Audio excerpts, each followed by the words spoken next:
Vamos a continuar entonces con esta segunda patología que ya comprende todo lo que es patología pues acerca de la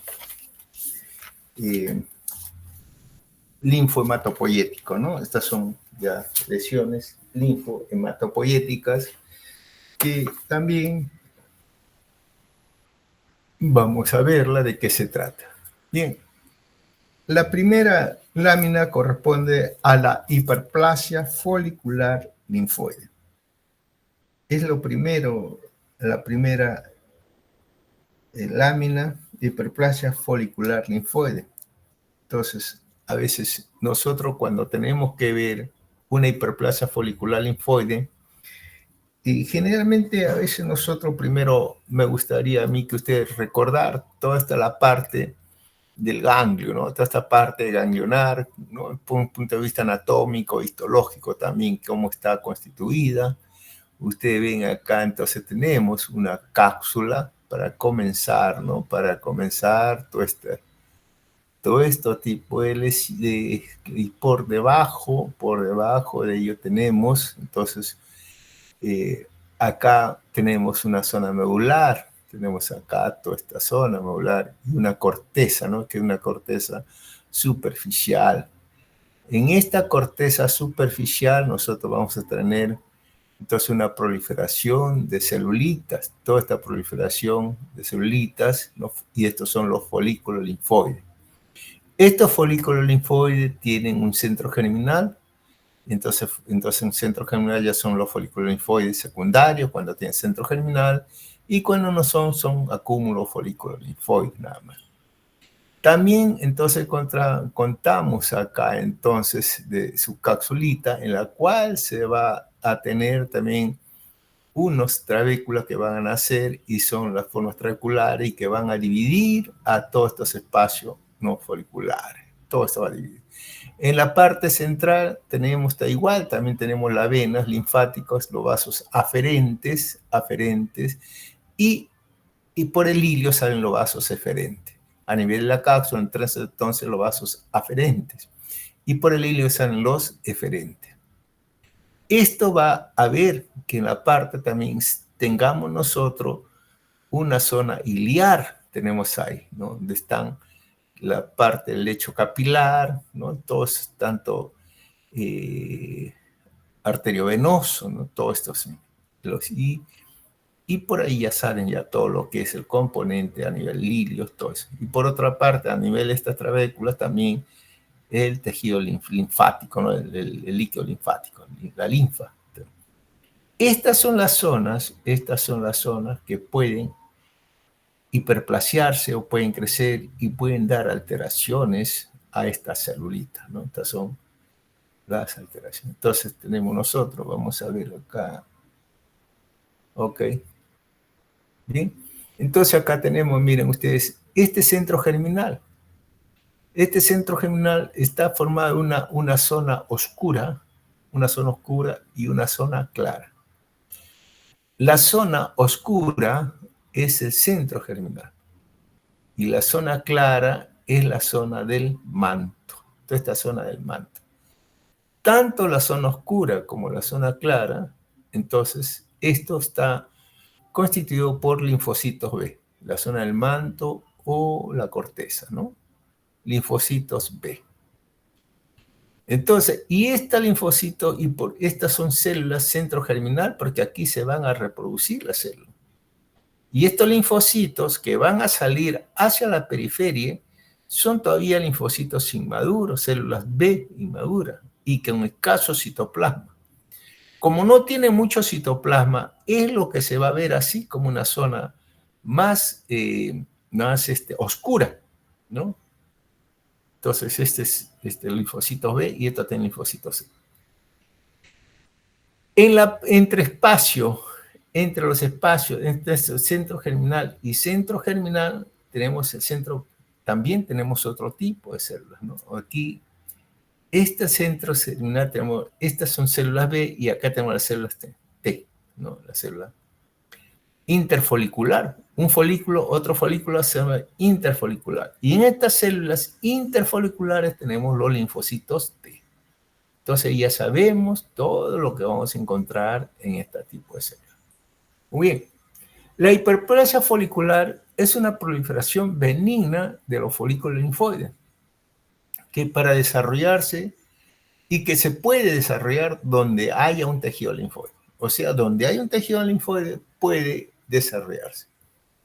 Entonces, algunas veces se le llama hiperplasia folicular, a veces hiperplasia folicular reactiva o hiperplasia linfoide folicular. Entonces, a veces su literatura, en su libro, puede encontrar diferentes tipos de nombres.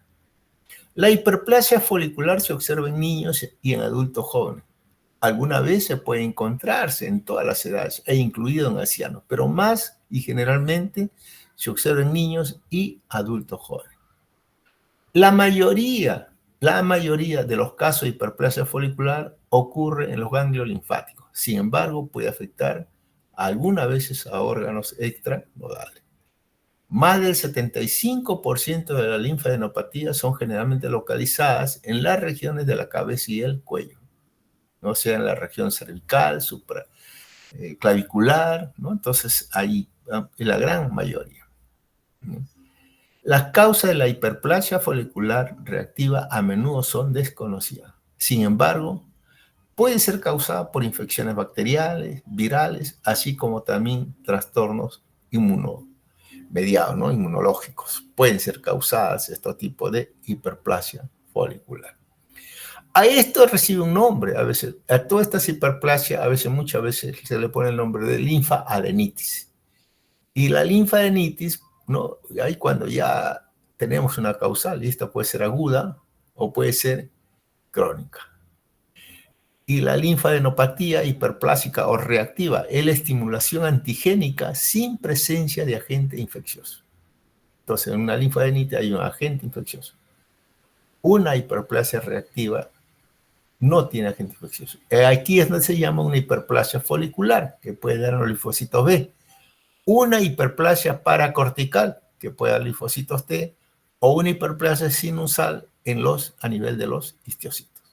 Cualquiera de estos puede haber hiperplasia de linfocitos B, hiperplasia linfocitos T o hiperplasia sinusal, ¿no? Entonces son diferentes tipos de hiperplasia que nosotros vamos a ver.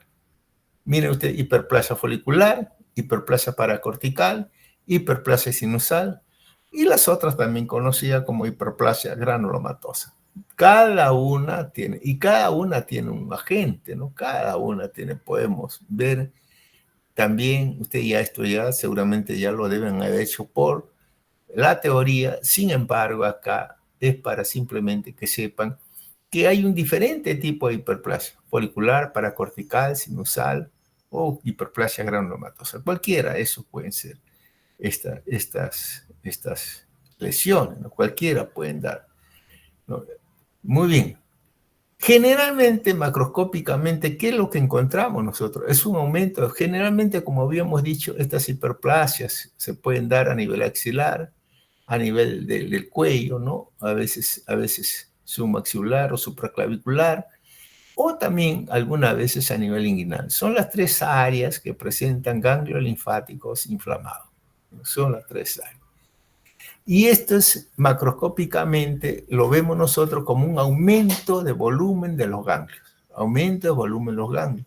En la forma aguda son grandes, de color gris o rojizo, y que aparecen congestivos, y que son dolorosos a la palpación, ¿no? Y a veces lo recubre y suele estar congestiva. Si esta lesión de repente, algunas veces, está roja, está rojita, congestiva, puede inclusive hasta drenar, porque esto tiene pus, entonces aparecer una fístula supurante, o sea, ¿no? Entonces todo esto puede aparecer. Entonces, estas lesiones pueden haberse, entonces, ganglios aumentados de volumen, ¿no? Dolorosos, la superficie puede ser rojita, congestiva, algunas veces se puede romper o fistulizar para drenar el componente supurado. Es lo que se denomina una escrófula, ¿no? en una escrófula que se ve en algunos pacientitos que puedan presentar. Ojo, ojo, antes que me olvide, este hallazgo que puede ser macroscópico, también vale para la clínica, ¿no? Ojo, por si acaso, ¿no? Entonces, muy bien, ahí lo tenemos entonces. Miren ustedes estas hiperplasias, ¿no? Entonces es una reacción, una proliferación benigna, ¿no? Entonces, justamente acá se puede ver todo esto, toda esta lesión, ¿no? ¿Qué cosa es lo que vemos ahí? Vemos ahí que es una variación de forma de los folículos. ¿Hay un incremento en el número de folículos? Hay un incremento. Pero acá miren ustedes, hay un folículo grande, otros medianos, otros de repente pequeños, ¿no? Otros hay acúmulos de tejido linfoide, ¿no? Folículos primarios y folículos secundarios. Eso es lo que llama la atención. O sea, hay una variación de forma de los folículos, ¿no? ¿Qué cosa hay? Centros germinales presentes, bien delimitados. Centros germinales presentes, ¿no? Y también acúmulos linfoides. Entonces, esto es lo que nos llama la atención. Hay un incremento, ¿no? Entonces, bien, acá, cuando nosotros hablamos de estas hiperplasias foliculares, entonces tenemos, aquí no vamos a entrar en detalles mucho, simplemente para mí me gustaría que esto ustedes lo tomen, o por lo menos que este es una masa, ¿no? Constituida por tejido linfoide, ¿no? Aquí todo es el tejido linfoide. Todo es un tejido linfoide, donde vemos numerosas formaciones de folículo linfoide, ¿no? Microscópicamente, ¿no? Tejido linfoide con presencia de numerosas formaciones de tejido linfoide, de diferentes tamaños, puede ser grandes, medianas o pequeñas.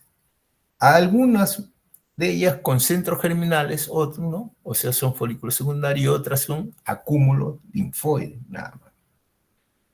Bien, entonces, esto es lo que generalmente se presenta en este tipo de lesión. ¿Listo? Ahí no hay mayor cosa, que nosotros podamos hablar de acá. No vamos a hablar de atipia, no vamos a hablar de qué tipo de células son las que se van a mostrar aquí en el celo, en el centro germinal. No vamos a hablar de esas cosas acá, ¿no? No vamos a hablar que la capa del manto está formada por numerosos linfocitos B, no nada de esas cosas. Bien, componente del ganglio normal, miren ustedes, folículo linfoide, todas estas son las que van a encontrar. Muy bien. Entonces, primeramente, conservación de la arquitectura glandular. O sea, está conservada la arquitectura glandular con tejido linfático normal entre los centros germinales. Amplia variación de tamaño y forma de los nódulos linfáticos. Población mixta de linfocitos en distintos estadios de diferenciación en el centro germinal. En el centro germinal. Actividad mitótica y cuerpo tangible fagocitados en los centros germinales, ¿no? Entonces, la menos, acá no hay atipia, no hay atipia. Si a mí me ponen conservación de la arquitectura glandular con presencia, ¿no? de centros germinales y acúmulo linfoide. Amplia variación de tamaños y forma de los nódulos linfáticos. ¿Listo?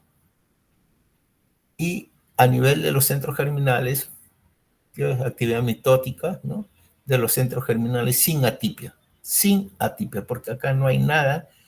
Todos estos son linfocitos B maduros, ¿no? Sin atipia. Eso es importante, ¿no? Porque esto puede llevarme, pues si hay atipia, entonces ya estoy hablando de una alteración que está lindando ya con ¿qué? Con los linfomas. Eso es lo que ven ustedes acá. Todas son formaciones de células sin atipia. son linfocitos maduros, todos son sin atipia. Acá lo vemos este panorámico, ven ustedes, ¿no? Gran población de centros foliculares, de folículos primarios, acúmulo linfoide y folículos secundarios con centros germinales, ¿no? Estos centros germinales y también no muestran cambios atípicos, sin atipia celular. Punto, se acabó. ¿No? Igual acá. Mira acá mayor aumento, todos son linfocitos maduros. Acá igual, centros germinales, las células tangibles y etcétera, y todas esas células que pueden ver, pero sin atipia celular. Todas son células pequeñas, redonditas, maduras, ¿no? No hay atipia.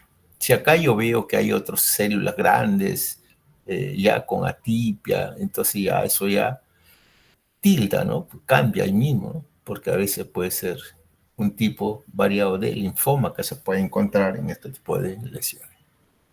Muy bien, entonces, ahora pasamos a otro tipo de lesión, que es el linfoma de Hodgkin, ¿no? Entonces, el linfoma de Hodgkin, ya entonces también podemos encontrar en estas, vamos a ver ahora cuándo neoplasia ya es una neoplasia. El linfoma es un tipo de cáncer del sistema linfático, que es parte del sistema inmunológico. Comprende los ganglios linfáticos, el vaso, el timo y la médula ósea. Entonces, en cualquiera de estos se puede presentar este linfoma. El linfoma de Hodgkin es un linfoma derivado de las células B del centro germinal. El linfoma de Hodgkin se va a clasificar, ¿no? Se va a clasificar en 4 subgrupos. Y estos 4 subgrupos tenemos esclerosis nodular, celularidad mixta, rico en linfocitos y en depresión linfocítica. Esto normalmente es lo que vamos a ver acá. Lo que vamos a detallar en esta lámina generalmente es la esclerosis nodular. Esta esclerosis nodular es lo que vamos a ver. Pero aquí tenemos la celularidad mixta, predominio linfocítico y depresión linfocítica. Cada uno de estos tiene una característica. Cada uno de ellos, ¿no? Entonces, para suerte, por ejemplo, el linfoma de Hodgkin se puede dar en cualquier tipo donde pueda haber estos ganglios linfáticos, ¿no? Entonces, pero este linfoma de la esclerosis nodular generalmente es bimodal, se dice, bimodal. Es una presentación de un linfoma bimodal. ¿Y por qué bimodal? Porque se va a presentar en 2 grupos etarios. Un grupo etario que comprende entre los 15 y 35 años de edad, o sea, son gente joven. En los 15 y 35 años de edad es un grupo etario. Y el otro grupo que comprende por encima de los 50 años de edad. Es más frecuente, pues se dice en esta forma, es más frecuente, en 60-80% se presenta en adultos jóvenes, entre los 15 y 35 años de edad. Y el otro grupo etario es por encima de los 50 años de edad. E inclusive se ha hablado que se puede presentar hasta los 70 años de edad, ¿no? Entonces, ahora, este linfoma de Hodgkin, a veces nosotros hablamos que de todos los linfomas, células, el linfoma de células de Hodgkin, entonces comprende entre el 90 a 95% son células de Hodgkin. Y el resto son linfomas no Hodgkin. Muy bien. Cuando hablamos nosotros de esclerosis nodular, es otra característica que tiene que generalmente esta lesión de la esclerosis nodular afecta más que todo en los ganglios linfáticos de la región cervical, ¿no? Supraclavicular y la región axilar. Generalmente ahí vamos a tener estos tipos de linfoma, ¿no? Entonces, esta esclerosis nodular, ¿no? Entonces, generalmente vamos a tener, y eso pues muchas veces es característico en este tipo de lesiones, ¿no? En cuanto al sexo, es más frecuente en varones que en mujeres. Y en cuanto a la presentación también que se va a presentar, es más frecuente en países desarrollados. Ahí se ve. Y otra cosa curiosa que es el nivel socioeconómico. Es más frecuente estos linfomas en aquellos niveles socioeconómicos altos. Es mucho más frecuente que este tipo de lesiones, ¿no? Entonces, tenemos entonces ya varias características de esta lesión. Como le dije, el compromiso tumoral generalmente en este linfoma, ¿no? De la esclerosis nodular, que es lo que vamos a ver, compromete la región axilares, ¿no? Las cervicales, ¿no? Cervicales, ¿no? A veces también pueden verse también a nivel mediastínico, también se van a ver. Esta etiología de esta linfoma, ¿cuál es la etiología? Estos generalmente factores etiológicos en estos linfomas es aquellos que han sufrido infecciones por Epstein-Barr, por el virus de Epstein-Barr. Se ha demostrado que en 45 al 60% de los pacientes con enfermedad de Hodgkin han estado en contacto con el virus de Epstein-Barr, ¿no? Sí, entonces, estos pacientes han padecido de mononucleosis infecciosa, ¿no? Y tan es así que presentan niveles elevados de anticuerpos, ¿no? Y eso es lo que se ha encontrado, por eso que se le considera como el virus Epstein-Barr un agente causal de esta lesión. Otros también es la infección por VIH y otros los antecedentes familiares, que es muy importante este tipo de lesiones, sobre todo estos antecedentes familiares cuando son hermanos, ¿no? Entonces, hay que ver este tipo de lesiones. Bien, desde el punto de vista clínico, entonces, a veces la edad de presentación, entonces ya hemos dicho, que es entre los 15 y 35 y después de los 50 años. Entonces, la linfadenopatía periférica generalmente es cervical, supraclavicular, axilar, ¿no? Y a nivel de la ingle, pero también puede ser a nivel del timo. Ahora, en estos pacientes, cosa curiosa, hay el 30 a 40%, estos pacientes presentan, pues, además de la linfadenopatía periférica, presentan un síntomas, ¿no? Y estos síntomas que se le llaman síntomas B.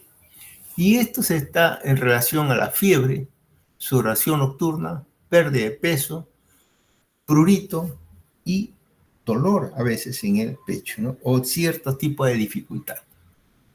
Entonces, fiebre. Todo este paciente presenta a veces fiebre, 38 grados, 38,2, comienzan a presentar este tipo de fiebre. Sudoración nocturna. Algunas veces esto se ha descrito que estos pacientes o se tienen que levantar a veces en la noche a cambiarse el pijama porque lo moja. Entonces hay una sudoración nocturna bastante profusa que se van a ver. Y hay pérdida de peso también sin causa aparente, comienza a ver. Esta pérdida de peso sin causa aparente, entonces de repente lo lleva pues a una fatiga, a un cansancio también. Otra cosa que también curioso es el escozor de la piel, la picazón que comienza a presentar estos tipos de pacientes. Pérdida de apetito, baja de peso, sudoración nocturna, escozor, ¿no? O prurito, característico en estos tipos de pacientes. Entonces ustedes tienen ahí toda esta característica clínica que nosotros vamos a ver. Igual acá también la tenemos, ¿no? También otra vez, y ya en su relación con los linfomas no Hodgkin, su relación en esto también que ya lo que hemos visto y ya hemos mencionado. Desde el punto de vista macroscópico, ¿qué cosa es lo que llama la atención en estos pacientes? Generalmente que esto hace muchas veces, como vamos a ver nosotros la esclerosis nodular, este es un ganglio aumentado de tamaño. Lo primero que hay ganglio aumentado de tamaño, con una cápsula engrosada. La superficie de corte va a ser pardo rosada y lobulada, como ustedes lo pueden ver acá, ¿no? Pardo rosada y lobulada. Y estas formaciones que van a ver entre nodulaciones y nodulaciones, esto es banda de fibrosis.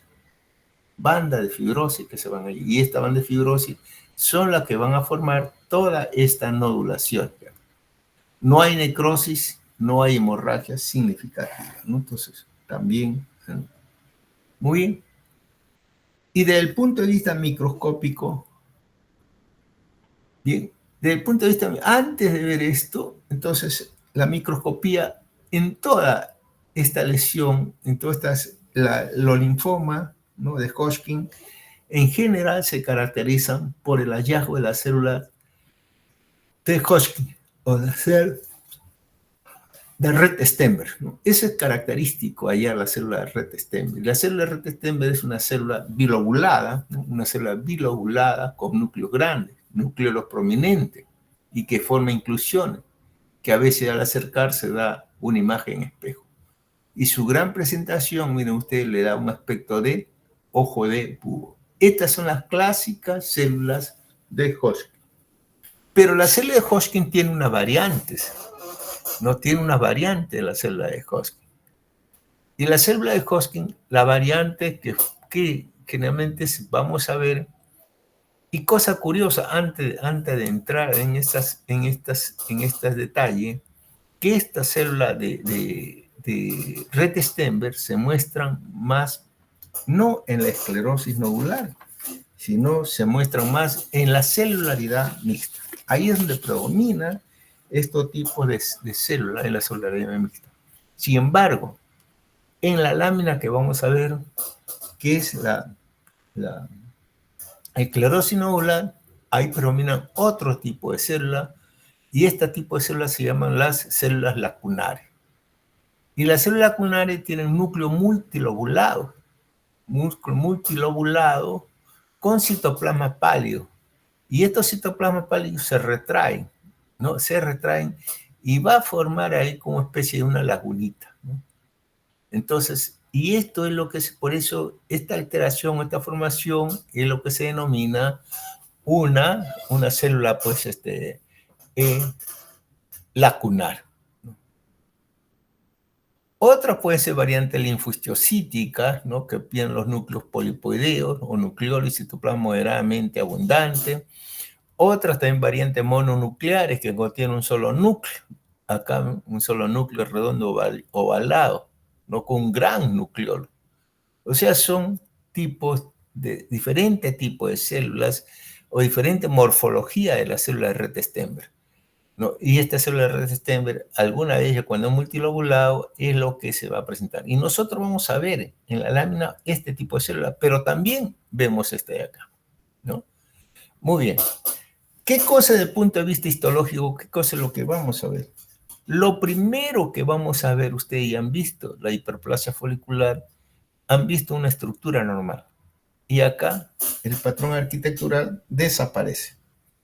Entonces, si nosotros vamos a comentar desde el punto de vista histológico, entonces tenemos borramiento de la arquitectura o alteración de la arquitectura, ¿no? Entonces, lo primero que tenemos es alteración de la arquitectura.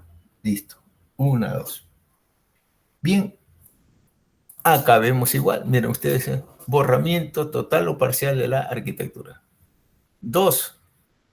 Bandas de colágeno y hialino que describen nódulos. Ajá, aquí están. Por eso se llama esclerosis nodular. Banda de colágeno y hialino que describen nódulos a partir de una cápsula. Miren ustedes la cápsula. Entonces, banda de colágeno y hialino que describen los nódulos. Entonces, estos son nódulos. Entonces, ahí tenemos nosotros. Ahí. 3, ¿qué más vamos a encontrar acá? Entonces, vamos a encontrar las células, pues que vamos a tener presencia de células. ¿Y qué célula vamos a encontrar? Aquí las células características de célula de Rett-Steinberg, entonces puede ver esa, pero también la variante mononuclear de la célula de Hodgkin. Entonces estas son las células lacunares que es la que vamos a encontrar las células lacunares. Digamos, en la esclerosis nodular se va a preguntar esta variante son las características de las células lacunares. Y aquí usted la tiene, mire usted.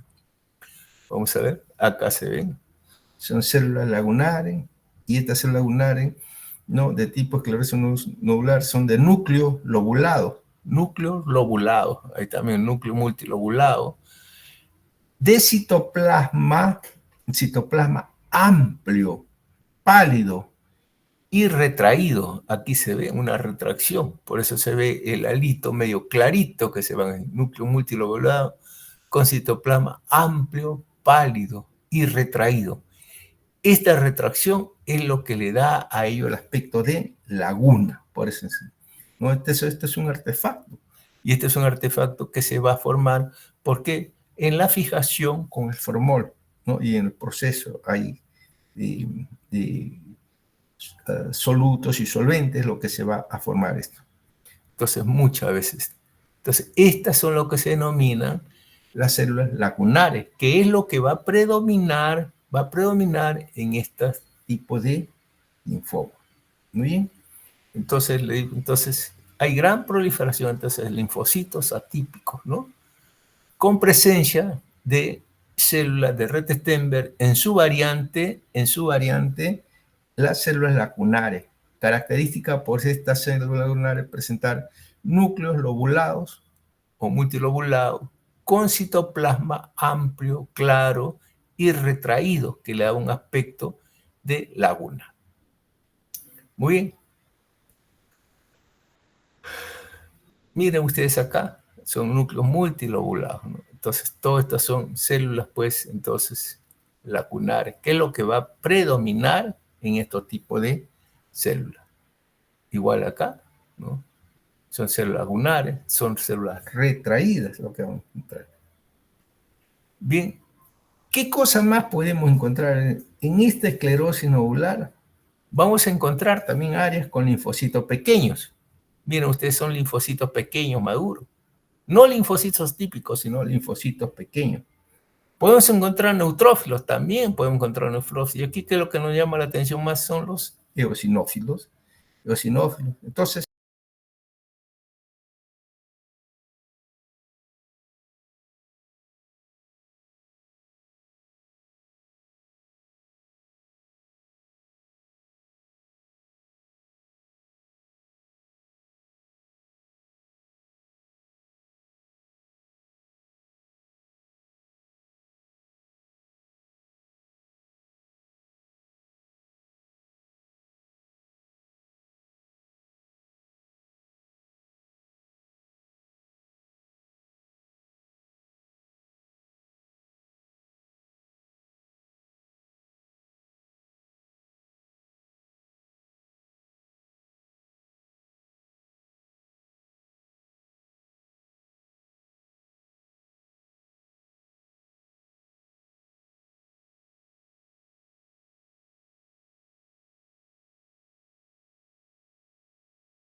también se le ha asociado a estos tipos de cáncer.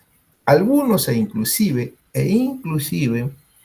algunos hablan de que esto puede también un factor condicionante, la artritis reumatoide, el síndrome de Sjögren, también pueden mencionarse dentro de estos factores patogénicos que puedan presentar esta lesión.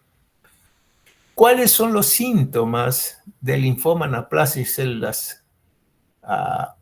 células grandes, ¿no? Suele ser muy variada y dependerá del subtipo histológico, la rapidez de crecimiento del tumor y la localización inicial. Más de los 2/3 de pacientes presentan ganglios aumentados de tamaño. Entonces son aumento del tamaño ganglionar, ¿no? Entonces tenemos ahí ya, listo. Otro, fiebre, pérdida de peso o sudoración profusa, que son inexplicables para otras causas. Y si nosotros vemos que a veces la fiebre se da en el linfoma de Hodgkin, se da en el linfoma de Hodgkin, ¿no? La pérdida de peso igual, la sudoración profusa igual también. Entonces a veces pérdida de peso sin causa aparente, entonces también se explica acá. Menos del 10% presenta astenia, anorexia, malestar general o prurito. Entonces, tenemos entonces una serie de asociaciones, ¿no? Y por supuesto que nosotros vemos que esto puede ser variada, ¿no? En todos estos tipos de asociaciones. Muy bien, tenemos entonces ya conocido esto. ¿Qué cosa es lo que yo voy a ver desde el punto de vista macroscópico esta lesión? Entonces ya yo sé que esta lesión me va a dar siempre un aumento de volumen. Ganglio linfático aumentado de volumen, ¿no? Entonces lo primero que puedo ver en esta lesión, ¿no? Entonces con borramiento de color medio blanquecino o blanco cremoso, no bien delimitado. Miren ustedes acá, no está bien delimitado. Desde el punto de vista histológico también comienzo a ver, igual que el anterior, igual que otro linfoma, un borramiento total y completo de la arquitectura, ¿no? Borramiento total y completo de la arquitectura. Entonces, comenzamos por esa primera lesión. La otra que podemos ver aquí, entonces, puede ser, entonces vamos a encontrar, miren ustedes acá, llama la atención que el fondo, estos núcleos que son muy chiquitos, todavía no lo podemos categorizar, pero sí un citoplasma muy rojito, ¿no? Un citoplasma rojito nos llama la atención. Entonces ya con esto ya puedo adelantar un citoplasma acidófilo, ¿no? Muy rojito ese. Miren ustedes igual, citoplasma rojito. Entonces microscópicamente, ¿qué cosa le pérdida de la arquitectura? Con presencia de células con citoplasma amplio acidófilo. Un citoplasma acidófilo, entonces, un citoplasma excéntricos y arriñonados, ¿no? Ahora, esto de aquí, indudablemente, pues, es lo que va a caracterizar mayormente a esta lesión. Entonces, mire, todas estas lesiones que ustedes van a ver, células de citoplasma amplio acidófilo. Los núcleos están lateralizados. Núcleo lateralizado, eso quiere decir que el citoplasma es amplio y los núcleos están hacia un ladito, núcleo lateralizado. Y otra característica que es arriñonados. Entonces, estos núcleos parecen unos riñoncitos característicos que se van a ver. Aquí todavía están a muy poco aumento, ¿no? Bien. Vamos a ver acá. Acá se ve mucho mejor. Miren, citoplasma, núcleo excéntrico, Acá, si ustedes ponen, a ver, acá miren ustedes, parece una C, ¿no? Son medios arriñonados. Aquí igual, también tenemos esto acá. Igual acá, mira, acá ya que parece un riñoncito acá. Un riñoncito donde acá, esta parte donde está este nucleolo, parece el hilio, ¿no es cierto?, del riñón. Y acá se hace uno de los polos, acá otro es el polo y aquí es. Esto es arriñonado. Igual también acá, visto de otra forma, arriñoncito parece una C unida acá. Y el citoplasma, miren, todo este citoplasma, el citoplasma es excéntrico, ¿no? Entonces, núcleo grande, núcleo entonces vacuolado, ¿no? Núcleos vesiculares, amplio, arriñonado, excéntricos son acá. Todos estos son citoplasma arriñonado. Estas son una de las características que van a presentar este tipo de lesión. Ahora, por supuestamente, cuando nosotros hablamos de núcleos vesiculosos, excéntricos, arriñonados, con un citoplasma acidófilo, ¿no? Ahora, esto de aquí va a presentar pues una serie de patrones histológicos. Porque esto de acá a veces puede ser, bueno, eso ya se lo dejo para su teoría, pero a veces puede ser patrón histiocítico, patrón tipo Hodgkin, patrón sarcomatoide, etc. Son diferentes tipos de características que puede presentar este tipo de lesión, ¿no? Entonces, miren ustedes acá, muy bonitos este tipo de células. Este es un panorámico donde nos muestra pues el borramiento completo y total de esta lesión. La celularidad a esta altura no es indistinguible de nada. Acá sí ya puedo determinar que es un citoplasma amplio, acidófilo, con núcleos, bueno, lateralizados, ¿no? Vacuolizados también los núcleos, y alguno de ellos que se puede ver cierta formación arriñonada, ¿no? Está un poco lejos esta toma, pero bueno, eso es lo que nos permite ver. Ya uno que está acostumbrado a ver esta lámina ya puede distinguirla, ¿no? Pero es un poco complejo y difícil para ustedes, ¿no? Ver que aquí, por ejemplo, este parece como si fuese una C, ¿no? Entonces acá. Muy bien. Esto es acá igual, qué bonito se ve aquí. Acá sí está bastante bien. Esta formación que ustedes ven acá, donde está el puntero, ¿no? Acá igual también se puede ver un núcleo arriñonadito. Bien. Esto entonces correspondería a este tipo de lesión. Ahora vamos a ver esta lesión que corresponde al mieloma múltiple, ¿no? Mieloma múltiple, a veces, o a veces ustedes le escriben como mieloma en la célula plasmática. Bueno, pues a veces hay una serie de terminología, ¿no? Cuando hablamos nosotros, eso puede haber mieloma múltiple, mieloma en célula plasmática, mieloma seca, plasmocitoma medular, mielomatosis, enfermedad de Kagler, ¿no? Mieloma de la célula plasmática latente, mieloma no secretor, etc. O sea, hay una serie de nombres o de terminología, ¿no? que se ha descrito a este tipo de lesión. Indudablemente que esta lesión no viene a ser sino como una neoplasia de célula plasmática multifocal que afecta a la médula ósea y se asocia a la producción de proteína monoclonal sérica y o urinaria. Es lo primero que nosotros tenemos. Muchas veces, en el diagnóstico requiere la síntesis de hallazgo clínico de laboratorio radiológico e histológico. Eso es una mezcolanza de exámenes que hay que realizar para ver este tipo de lesión. Por eso que muchas veces nosotros tenemos que hacer una evaluación de las proteínas séricas y urinarias, las células plasmáticas en la médula ósea y daños en el organismo. También tenemos que ver algunos daños en el organismo. Esta lesión generalmente a veces se describe que es más frecuente en el sexo masculino que en el femenino. Y también se describe que es 2 veces más frecuente en los afroamericanos en comparación con los caucásicos, ¿no? Cosa curiosa que esto en niños no se ve. Rara vez se observa en adultos menores de 30 años de edad. Y la edad promedio con que se diagnostica esto es sobre los 65 años. Otros aproximadamente a los 70 años de edad. Ahí se va a presentar. Muy raro que se presente menor de 30 años y en niños pues raramente no se observa en niños, ¿no? Entonces, esto lo que hay que tener en cuenta. ¿Dónde se va a presentar esta lesión? Se va a presentar en la médula ósea. En casi todos los casos se presenta en la médula ósea. ¿no?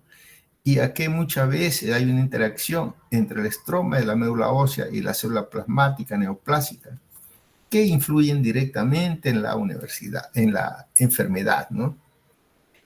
Bien, ¿y qué cosa es lo que produce esta lesión? La estimulación muchas veces crónica de antígenos, ¿no? La exposición a radiación, a toxinas algunas veces que pueden resultar de un riesgo bastante alto para este tipo de lesión.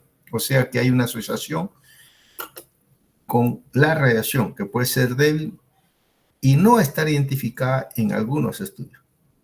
Entonces, o de repente también puede surgir en pacientes con gamapatía monoclonal precursora, también, ¿no?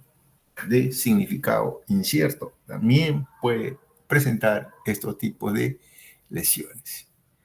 Entonces tenemos ahí factores de riesgo, la edad avanzada, la obesidad, género masculino, infecciones virales, también puede dar la etnia, afroamericanos, tabaquismo, el MBUS, alcoholismo, etc. Entonces tenemos una serie de factores condicionantes que me pueda dar estos tipos de, por supuestamente, y aquí lo más importante es el sistema inmunológico.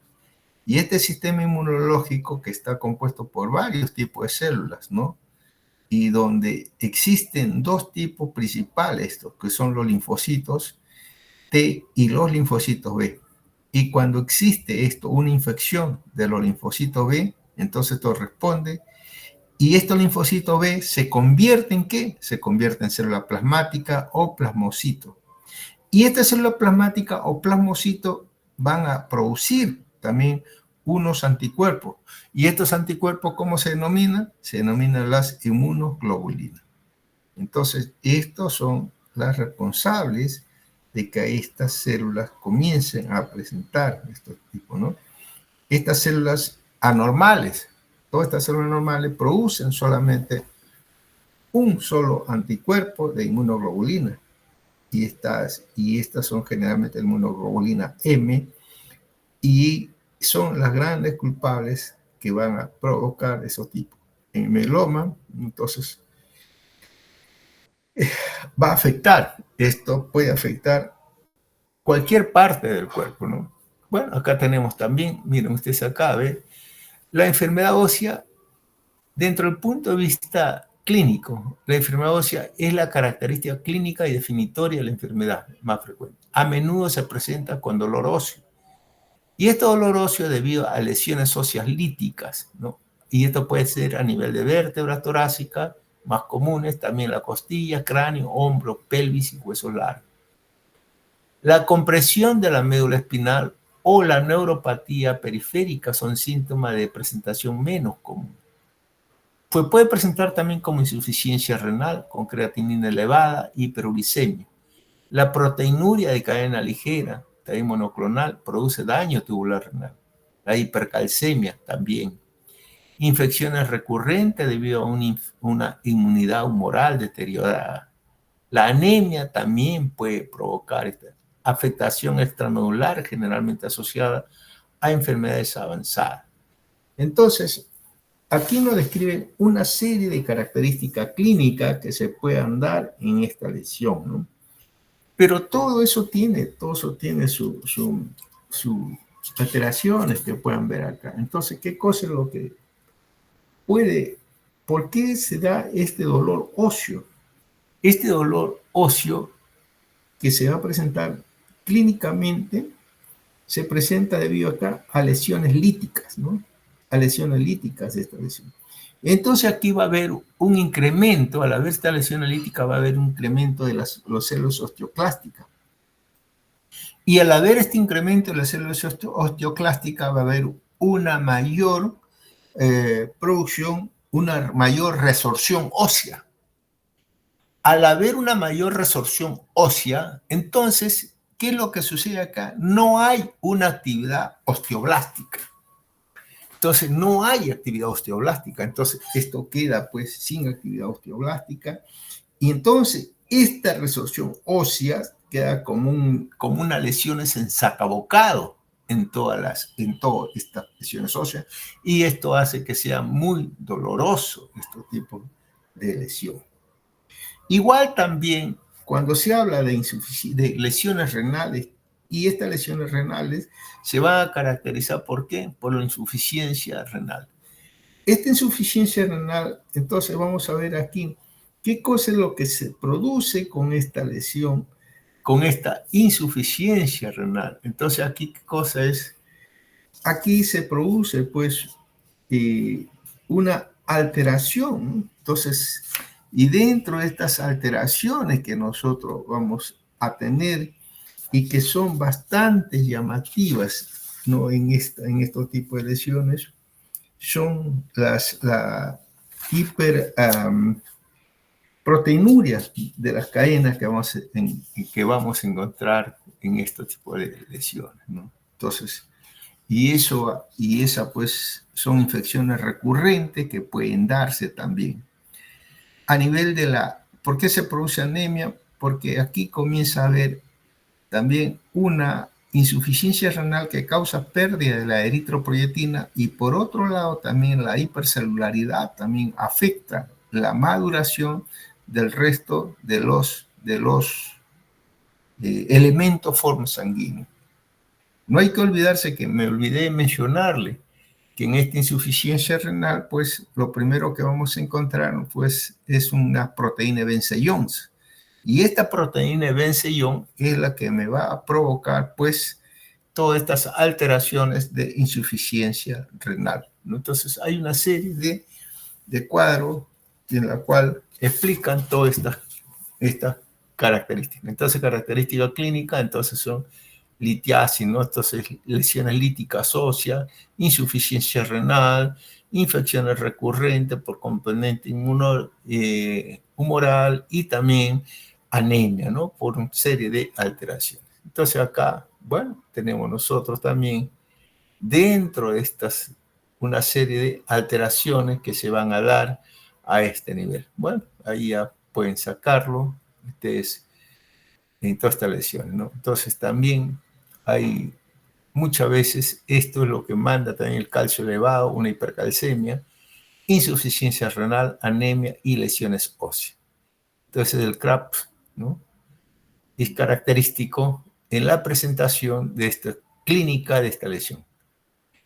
Hipercalcemia, insuficiencia renal, anemia y lesiones óseas. Y estas lesiones óseas, también cosa curiosa, también cuando uno habla de todas estas lesiones óseas, en la radiografía muchas veces uno ve estos tipos de lesiones. Entonces, comienza a ver estas lesiones ensacabocados que van a afectar a todas estas lesiones. Muy bien, este es el hueso, miren ustedes el hueso, y miren la celularidad que hay. Entonces, una biopsia, microscópicamente vamos a encontrar hipercelularidad, ¿no? Médula ósea con hipercelularidad. Es lo primero que vamos a encontrar en estos tipos de lesiones. La médula ósea con hipercelularidad. Incremento de toda esta, ¿no? Aquí vamos a encontrar. Más del 90%, diría yo, que está ocupada por esta hipercelularidad, ¿no? Normalmente un paciente de 70 años ya encontramos pues una gran cantidad de tejido adiposo, ¿no? Sin embargo, acá no hay. Todo es una hipercelular. Igual médula ósea hipercelular, entonces, ¿no? Médula ósea hipercelular. Hasta ahí, médula ósea hipercelular. Aquí ya comenzamos a ver que esta médula hipercelular está constituida ¿por qué? Por células plasmáticas. Por células plasmáticas, ¿no? Entonces, cerca del 90 o más del 90% constituida por células plasmáticas. Muy bien. Ajá, y acá ya lo tenemos. Y estas células plasmáticas son atípicas, ¿no?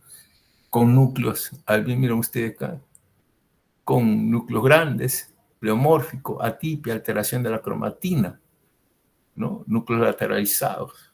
Algunas veces pueden presentar hasta multinucleación en ellas, ¿no? Entonces son células plasmáticas. Entonces, microscópicamente vamos a encontrar qué cosa. Entonces vamos a encontrar una hipercelularidad de la médula ósea. Entonces, más del 90% una médula ósea hipercelular. ¿Constituida por qué? Constituida por célula plasmática neoplásica. Y esta célula plasmática neoplásica presentan atipia nuclear múltiple, ¿no? Con nucleolos prominentes. Todos tienen nucleolos prominentes, tienen también, ¿no? Y también otra cosa que vamos a encontrar, miren, múltiples nucleolos prominentes, y a veces en su citoplasma podemos encontrar unas inclusiones citoplasmáticas. Vamos a ver si acá la podemos ver. Acá hay unas inclusiones, miren ustedes esas claritas, acá hay inclusiones citoplasmáticas. Aquí vamos a ver dónde está. Acá, inclusiones citoplasmáticas. Miren ustedes, mitosis, ¿no? Entonces, todas son células plasmáticas malignas o atípicas con núcleos grandes, nucleolos prominentes. Un citoplasma amplio que muestran aquí, miren qué lindo se ve acá, que muestran unas inclusiones citoplasmáticas. Estas inclusiones citoplasmáticas es lo que contiene las inmunoglobulinas. Acá también se ve, aquí también. Aquí, miren que estas son inclusiones, acá igual, inclusiones citoplasmáticas que contienen inmunoglobulina. ¿Y cómo se llaman estas celulitas cuando tienen estas inclusiones citoplasmáticas? Se llaman los cuerpos de Dutcher. Cuerpos de Dutcher, ¿no? Entonces, son las características en esta lesión. Miren ustedes acá, y acá una foto traída para ya mejor mostración de estas inclusiones que hay citoplasmáticas, ¿no? Entonces son bastante llamativas todo este tipo de alteración. Muy bien, eso entonces correspondería pues a esta lesión. Acá tenemos un panorámico nuevamente para ver la hipercelularidad de la médula ósea hipercelularidad, constituida en más del 90% por células plasmáticas que muestran atipicidad, núcleo grande, nucleolos prominentes, ¿no? Citoplasma amplio con una vacuola citoplasmática o cuerpo de Dutcher. Muy bien. Aquí lo tenemos igual, ¿no? Todas estas fotografías donde nos muestran, todas estas son células plasmáticas atípicas. Acá se ve apenita, se ve aquí a esta altura, ¿no? A este aumento, este cuerpo de Dutcher. Muy bien. Ahora vamos a ver a la leucemia linfoblástica o leucemia linfocítica aguda. Bien. Vamos a ver entonces de qué trata este tipo de lesión. Muy bien. A la leucemia linfocítica aguda, entonces, nosotros es a veces un linfo, también se le llama como en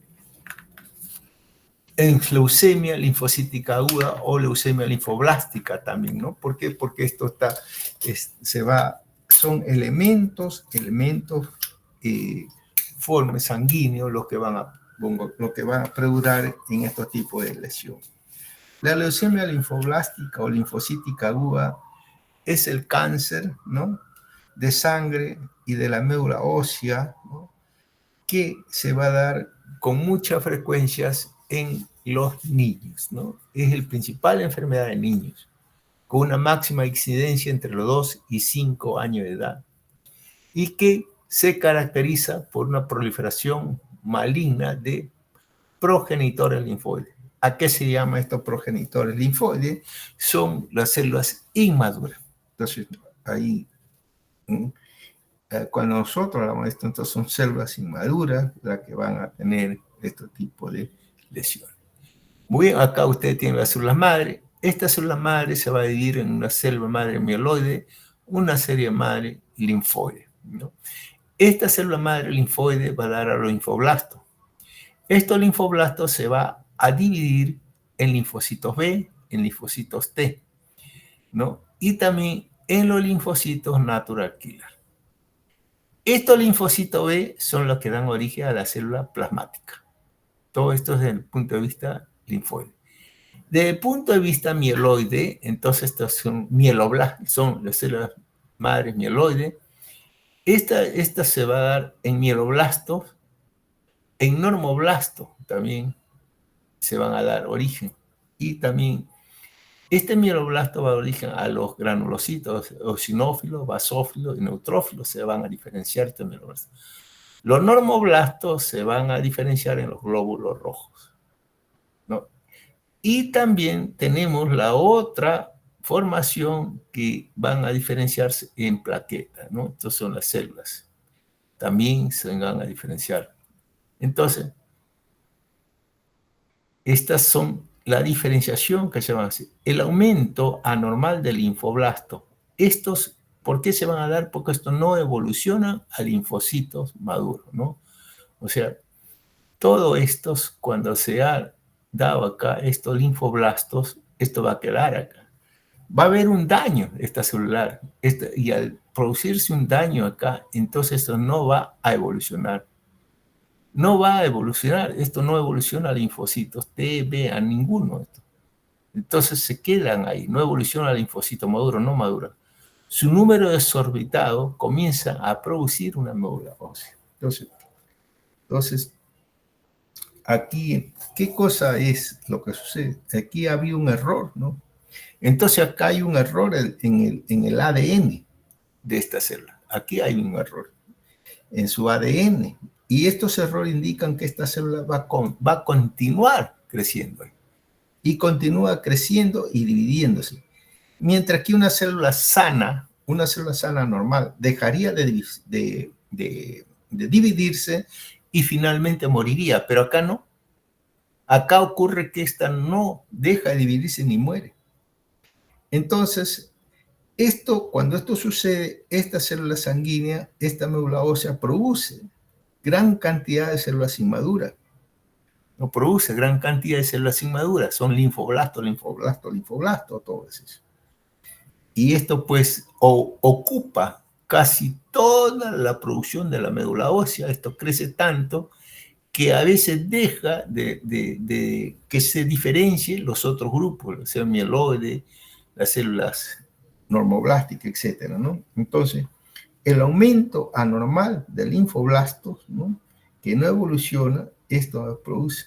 Y esto es lo que hace que haya una gran cantidad de estas células anormales y con escasa cantidad de glóbulos rojos, escasa cantidad de plaquetas, escasa cantidad de granulocitos. Todo esto hace que haya estos tipos de lesiones.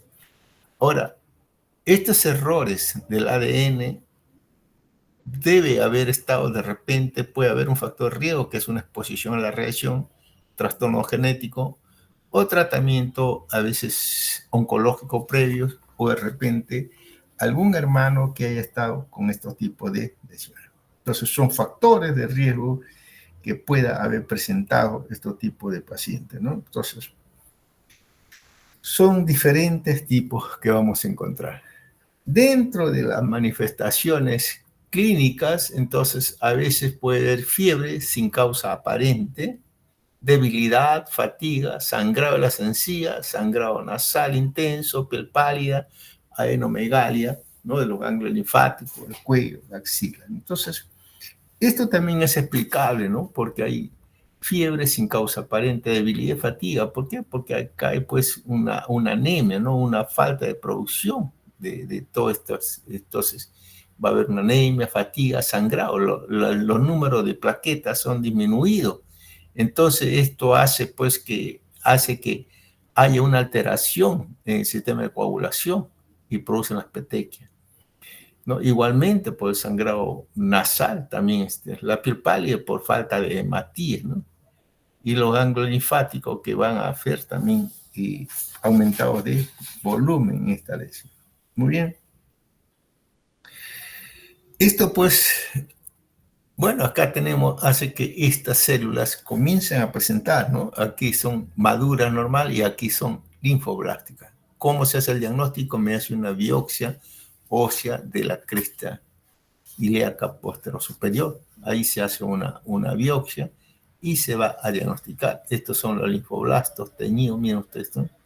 Gran cantidad de linfoblastos que muestran un cromatina grumos, algo gruesa, con escaso citoplasma, ¿no? Todas son células inmaduras. Todas son células inmaduras. Entonces, y esto es lo que comienza a presentar este tipo de lesión. Muy bien. Esta leucemia, entonces, con todo esto que se va a ver desde el punto de vista histológico, qué cosa es lo que nosotros vamos a encontrar. Entonces, acá vamos a encontrar, pues, una hipercelularidad también, ¿no? Entonces, una hipercelularidad de toda la médula ósea. Hipercelularidad. Entonces, bien. Igual, miren ustedes acá, hipercelularidad. Si este es un niño, pues lo que predomina está bien, escasas células, ¿no? Pero acá pues vamos a encontrar gran celularidad, gran hipercelularidad. Y esta hipercelularidad, ¿por qué está constituida? Está constituida por elementos inmaduros. Está constituida casi en su totalidad por elementos inmaduros. Médula ósea hipercelular, con presencia de linfocitos tumorales pequeños, redondeados e inmaduros, ¿no? Son elementos inmaduros. Con escasa cantidad, con escasa presencia de células mieloides, de células eritroides, ¿no? Y plaquetas. Acá está, mira, la hipercelularidad que hay en esta. Gran cantidad constituida por linfocitos inmaduros, o sea, linfoblastos, elementos inmaduros de estirpe linfoblásticas, con escasa cantidad de la serie mieloide, de la serie normoblástica también, ¿no? Tenemos ahí. Muy bien. Eso es entonces lo que constituye o lo que con esto hemos acabado prácticamente toda esta lección. ¿Alguna pregunta?